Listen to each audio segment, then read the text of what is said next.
everybody, I'm here with a video showing you some of the decks I'm going to be working with for the month of March 2025. So my last video I talked about how I'm kind of going through my decks and I'm looking at working with tarot and oracle decks that I haven't worked with in a while. So they've been kind of sitting on my shelf, they're part of my collection, but I wanted to kind of give them another chance, work with them again, see if I like them, and whether I want to keep them in the collection or I want to move them on. So this March, the deck I'm going to be using for tarot, and I'm going to put these guys to the side over here, is the Nicoletta Sicoli Tarot. I have used it in the past, but it's been sitting on my shelf for a while. Haven't used it in a couple of years. I got this back in the 2010s. I can't remember exactly what year, but it comes in just like a regular tuck box like this. I'm not sure if it still does or not. It's a Lo Scarabeo deck. And it's a deck that I know people kind of either love or they hate. It just has the little paper book, you know. It's one where does have this sort of oddness to it. It's got these very, doll-like, childlike figures in there, lots of little girls, but a lot of it is also like a little bit disturbing as well. And so I know some people really love it for inner child work, or especially if they're doing work where they're talking about healing from childhood trauma. But it is a fascinating deck, and I do love kind of the artwork. I love that it's kind of cute but a little disturbing. That definitely floats my boat. One of the criticisms I do have with this deck is that you'll see this more in the court cards, but sometimes it isn't always obvious what the actual card is. So you've got the suit up here. This is wands, and then you've got the number. But then when you get to the court cards, it can be a little bit confusing. And also you can tell that these these are all artwork that's been sort of curated or picked for the deck rather than art that's been made for a deck. So sometimes I feel like they're squeezing things in, whereas other times I feel like it's pretty apt. So this is the 8 of Wands here. So with the kings and queens, this is where we get into a problem. So the crowns are slightly different, but it's really easy to mix them up. So this is the King of Pentacles. One thing that has helped me is that all of the kings sort of have something coming out of or on their dress as opposed to the queens. So that's kind of helped me with remembering. But again, you've got this odd sort of almost surreal, dreamlike quality to the images. This one's very funny to me, where she's got the girl with a knife for the 5 of Swords, with the carrot there. He doesn't appear too worried though. That one's nice too. You've got like the bird with no wings holding the girl with wings for the 5 of Cups. So again, there's sort of this oddness to it, this strange bubble girl. For the Ace of Pentacles, we've got this cute pig going amongst all of the candies here for the Knight. Again, the Knight just has like a little horse there. The Knight of Wands. We've got the 4 of Wands. See, this is to me, you've got her holding this bug here in these lollipops.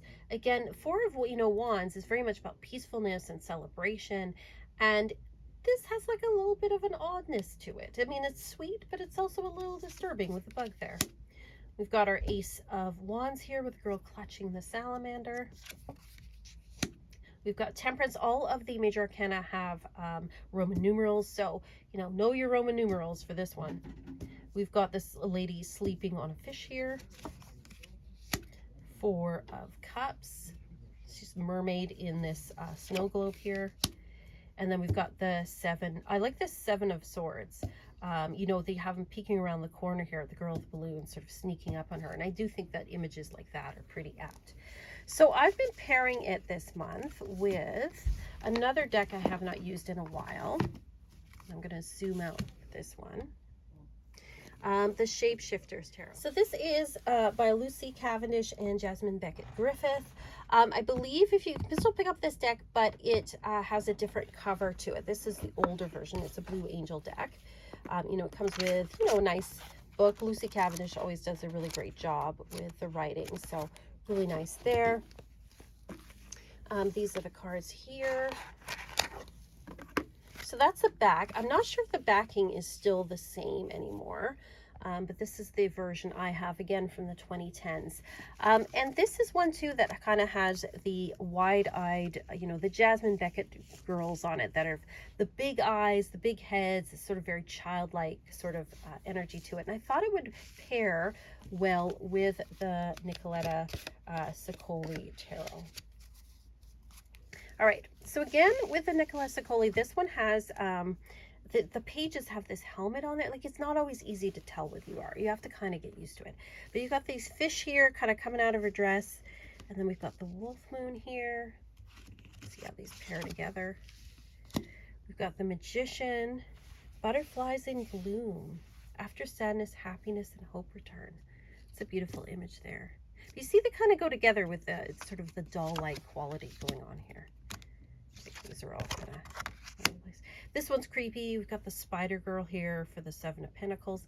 See, I would think that would be more 8, but, you know, who knows, right? Time to say goodbye. Fairy friends. You've got the Empress here. We've got the Three of Cups with these mermaids, and then a beautiful little worm.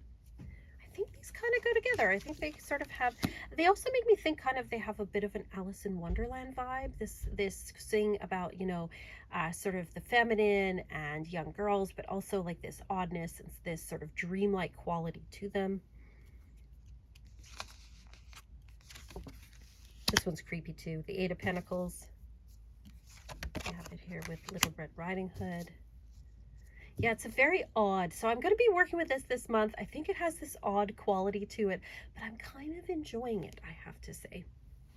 Now, for another oracle deck that I'm using this month, I do like to have like a god or goddess deck. I am using the Ascended Masters Oracle. So this is, I don't know if you can get this one anymore, but this is, I got this back in the 2000s, so it's been around for a long time in my collection. And it's a Doreen Virtue deck. This was one of the ones where she told people to burn it because she believed it was like demonic when she kind of went through that whole crazy possession or crazy conversion thing. Possession. 2007. It's funny, I actually did have somebody comment that they think that she is possessed, and I thought, oh, that's an interesting angle for sure. Anyway, so this deck, I don't know if you can get it anymore. Certainly can't get it with the Doreen Virtue on it. But I do like this deck. I actually think this and her Archangel deck and the Goddess Guidance deck are probably her best ones. It's interesting she put PhD here. She does not actually have a PhD. She claims she did, but she actually doesn't. I think that's interesting with that one. I have one of those, which is kind of funny. And so we have the gold gilding. You can see it's quite scuffed from years of use, but I like this one. I thought one of the reasons I really like this is it because it had not just goddess figures in it, and especially in the 2000s, you could find, you know, goddess decks, but it's really hard to find any with any masculine figures or god figures in them. So I really like this one. I mean, you've got like Saint Francis in here, and it's got stuff from all across all cultures. Archangel Michael. We've got the Green Men here. So right off the top, we've got some guys here. We've got Merlin. And you can see they're different artists, which isn't always my favorite, but I'll forgive it for this deck. This, which is hard to pronounce, but he is a Polish guy, Maciej Regowski, and people say he was, I think he's the one that some people think was Saint Germain. Vishnu, look up Saint Germain. It's a fascinating story. Serapis Bey. This is a figure in sort of late 19th century, early 20th century New Age. Melchizedek. We've got Epona. So we've got some gods and goddesses in here. Buffalo women. They've got, you know, people from across all sorts of different cultures, which I also really like as well. Osiris here. I think it's a really cool deck, and one that I like to, I don't know why, I always like to pull this out in March. I think it's the beautiful yellow backs make me think of how the sun is kind of growing stronger, and so I like using that, you know, this deck for the month of March. And also I think of March as kind of having a bit of a masculine tone to it. I guess it's named after Mars, god of war, and so I like to have a deck that has a little bit more of a masculine focus. When it comes to Lenormand this month, I'm using, this is the classic Lenormand. This comes from the Easy Lenormand deck, which is a great deck for learning Lenormand. Like, it has a great book with it, and it has this deck which is a classic, very clear, easy to see what the things are. This is clearly a whip and a broom. It's clearly the tower. It's clearly the coffin, the ship. Like, it's just easy and straightforward. And I thought it might pair really well with the Nicoletta Sicoli Tarot, just with the pastel colors. And sort of that Victorian, you know, old-fashioned kind of vibe to it as well. The Man and the Tower.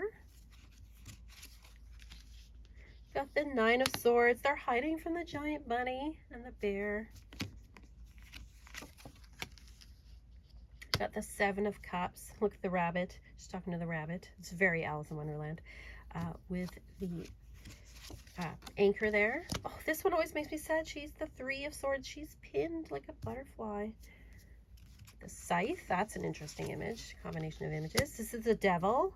Very creepy with the star. Then we've got the Ten of Cups. See, this one, I feel like with the things falling down and stuff, I don't know if I would use this for the Ten of Cups, but Ten of Cups with the Fox. This is the only male, I think, in this deck. This is the Emperor with the birds, very Napoleon-like there. This one's pretty funny and disturbing, but also makes me laugh.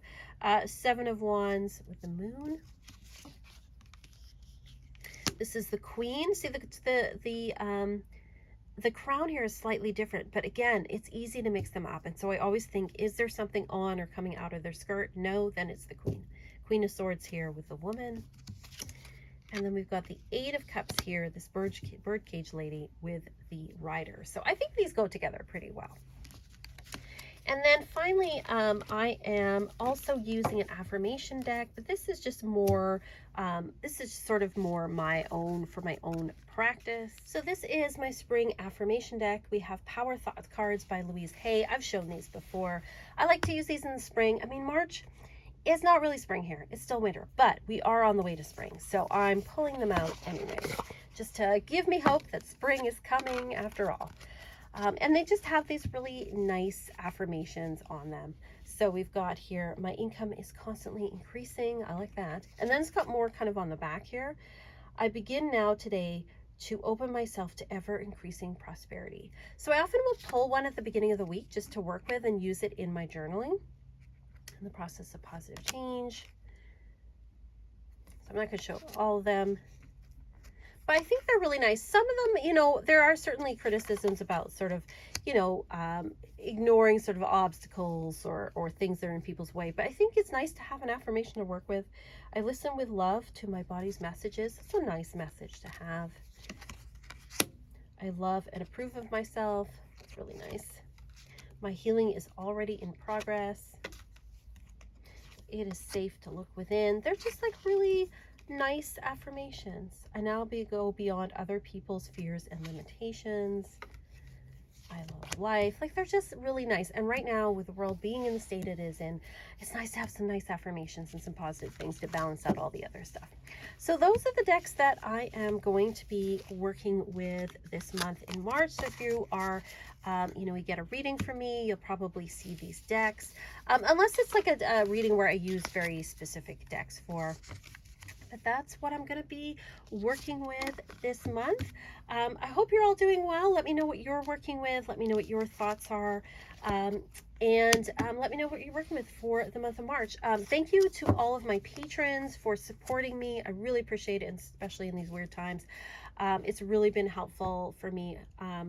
And I want to thank everybody who comments and everybody who likes. I really appreciate it. If you want to check out my Patreon, of course, you can do so in the links below, as well as my Etsy shop.